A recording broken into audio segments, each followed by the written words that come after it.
Hello, Dave Farmer, Loan Consultancy, and I want to bring you up to speed on what we know about the Coronavirus Business Interruption Loan Scheme, now lovingly known as CBILS.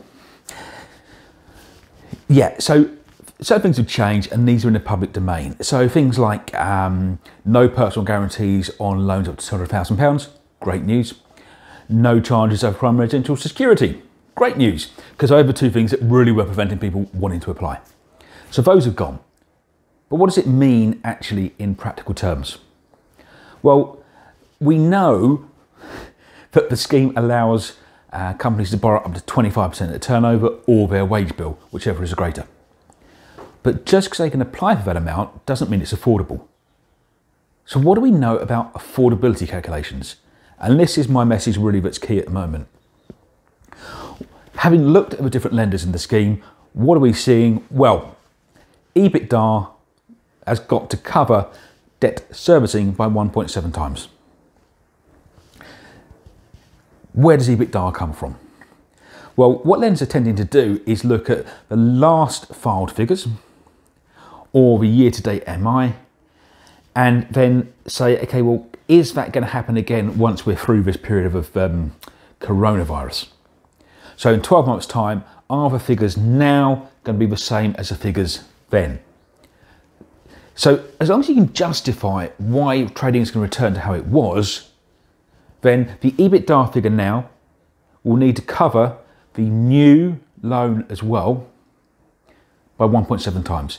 And that's what we're seeing. So if you've got a client saying, how much can I borrow? Yes, the websites out there might say 25% of turnover, whole of wage bill, subject to affordability. And that's where we see affordability being. It's worth knowing because I don't want it to trip your clients up later on when they get caught up in all the good news about the scheme. What else are we seeing? Well, the changes to personal guarantees have been quite interesting because whilst it's really good news for the borrower, we've actually seen a couple of lenders drop out of the scheme because of it. And this has happened because of the way that they are funded. Because for these lenders, the ones that have dropped out, they get their funding, and part of the agreement with their funders and the people that put the money in is that personal guarantees have to be provided. And the reason for that is simply that loans with personal guarantees default less often. So some of those lenders have said, we don't want to do this scheme. So they've dropped out. So we've seen the number of lenders increase and now decrease a bit. We're still expecting the number of lenders to increase on the scheme over the coming weeks. And I think those lenders that come into that scheme will be really good for your clients because they will be far quicker and far keener to turn around applications than you probably high street banks will do. That brings you up to speed on Coronavirus Business Interruption Loan as we understand it now. Hope it helps. As far as the business grant bit goes for business rates, it's a mixed bag out there. We're seeing some local authorities write to their businesses, offering them a grant. We're seeing others do not a lot, and others actually put a link on their website to say you need to register. If you've got clients that haven't been contacted but you think are eligible, please point them to their local authority website and get them to register. There's probably a link on there. Don't let them miss out just because they're expecting a letter to come through.